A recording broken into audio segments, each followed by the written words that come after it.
my Utopia people, I've done it. I've manufactured the most consistent deck version, and I'm super excited in this deck profile. Let's not waste any time. Let's get straight into it. But before we do, make sure to hit the subscribe button, ding the notification bell, all that good stuff. Now, let's actually get into the deck profile. So the first card I want to talk about is ZS Ascended Sage. Being able to special summon if you control no cards is a little bit awkward. However, once you summon, once you use it as a material, that means now you can search your amazing rank up spell, which is the Astral Force. Coming up next is 3 ZS Ascended Sage. Not as great, but you still play it because it's a ZS name. It's a warrior, it's level 4, and it can special summon similarly to the Ascended Sage if you only control one level 4 monster. Being able to search your Zexal weapons, your ZWs, is just amazing. Amazing utility. Moving on is the Utopic Onomatopoeia package. So, you know, this guy is treated as Yubaba Gagaga card. What did you just say? Man, that sounds really crazy. But yeah, he's treated as those kind of cards, which means all that synergy with the Utopic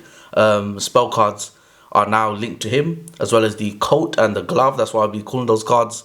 So he's really, really good. Probably your most craziest card of the deck after Astrotopia. But before we go into Astrotopia, I wanted to talk about these guys. Glove being able to special a monster from the hand that matches the description or can bring itself back from the graveyard is really key for doing those rank 4 extension plays.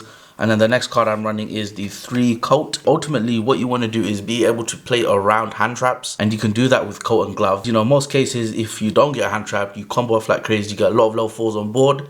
Or if you do get a hand trap, this is your way to get out of it. And probably my favorite card of the deck, probably one of the coolest arts I've seen, is Astrotopia. Astrotopia, of course, being another extender in the deck, being able to search any numbers style card is really, really impactful. It can search the numbers protection, which is mostly what you want to search. Running 3 Zexal weapons here. If you were to cut one, I would definitely cut out the Lightning Blade. Overall, Twin Saber is your best one. You want to attach it with your Leo Utopia Ray, so just make sure you're always doing that in your combo. Running the 1 Astral Karibo. So Astral Karibo is great. It's actually going up in price now because of Cash Tirar, but originally, you know, you'd play in the Utopia deck as a free body.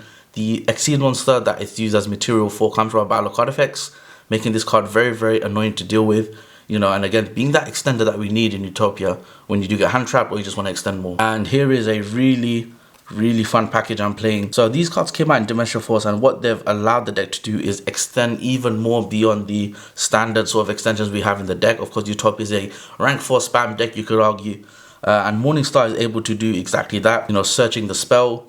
You know, Knuckle Sword having that ability to actually modify its level means you always have level 4 on the board, basically. And it's also really cool off-brand support for, you know, the Utopic deck, because while it is for heroic challenges, it's amazing for Utopia. And that's the monster lineup. We'll go straight into the spells, and I'll go in more depth about those. For spells, we're starting strong here. The rank up Magic Utopia Force. This card brings out your Dragonar, which is, you know, the craziest card in your deck to exist. It's amazing. It can summon any number monster. So you want to always search this guy off of Ascended Sage. Always, it's your only target as well. And it has a really interesting grave effect, which turns itself into a material when you summon a number monster. Playing 2 Change Tactics. I was originally playing 3. All you need is 1 to resolve the combo, where you draw like 6-7 cards.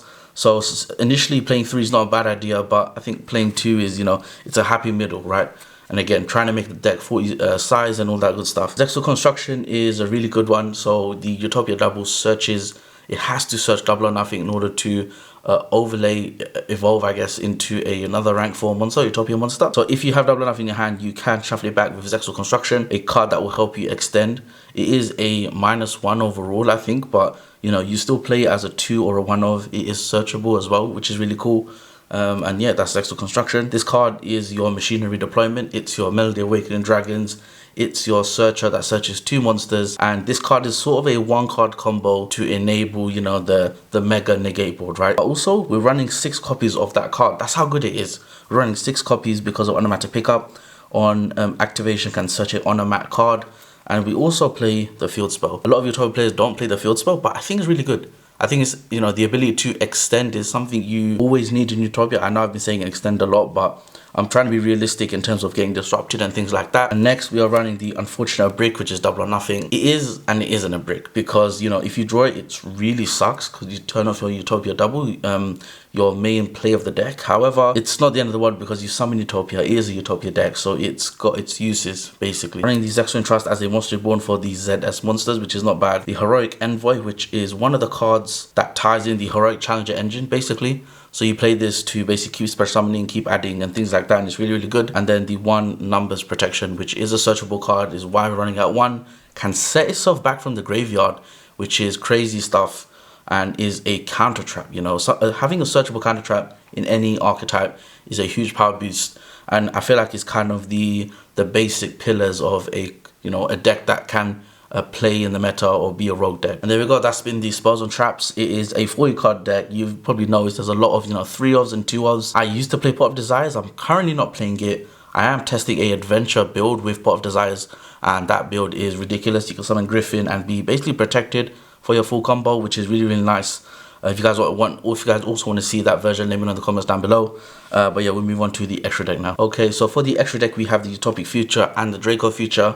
You know, this is your monster negation. Is really difficult for the opponent to deal with, and you try and summon as much as possible in your main combo. You do actually end the board with a Draco Future and 2 other monster negates and a spell disruption. Again, playing a Utopia deck just makes sense to OTK the opponent. Here we go, Utopia Dragonar, one of my favorite cards in the deck, allowing us to basically extend like crazy, have this pseudo protection that, you know, stops the opponent from taking us out, take our monsters out, and then brings out a number monster.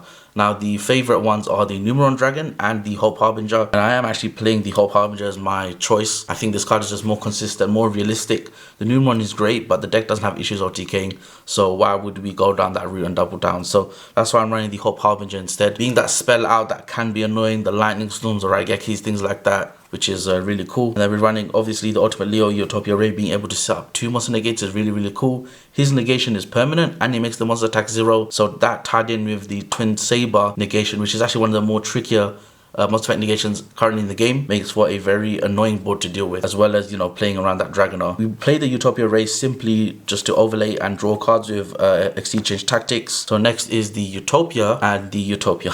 So I've got 2 Utopias in the deck. I don't think you need to run 3. I think you can recycle them as well in the deck. In the main combo you use 1. In your turn when it comes back to you, you play the other one and you win the game. Utopic Sage is one of the newer cards we got. Being able to special the Armed or Ascended Sage is really nice. Gets us to that rank up, so which you really need. Playing the Utopia double, you know, on summon can basically bridge into any Utopia Xyz monster is really, really cool, and you always most likely go into Utopia itself. The reason is if you have Xyz Change Tactics on the field, you're literally drawing like 5-6 cards, which is crazy, and, you know, makes me think that there may be a hand trap version out there as well, because you're drawing so much. The Gaga Magician enables the Draco Future. Basically all the reason why you play it. It even has an effect that's literally tied into the Utopic Future package, so that's why he's there. And then to round it off, some really good, you know, these are meta checks.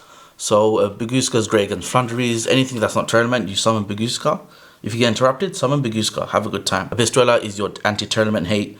You know, the games in Yu-Gi-Oh right now are so fast-paced, so crazy. We need a card to slow it down, and Abyssdweller is our guy for that.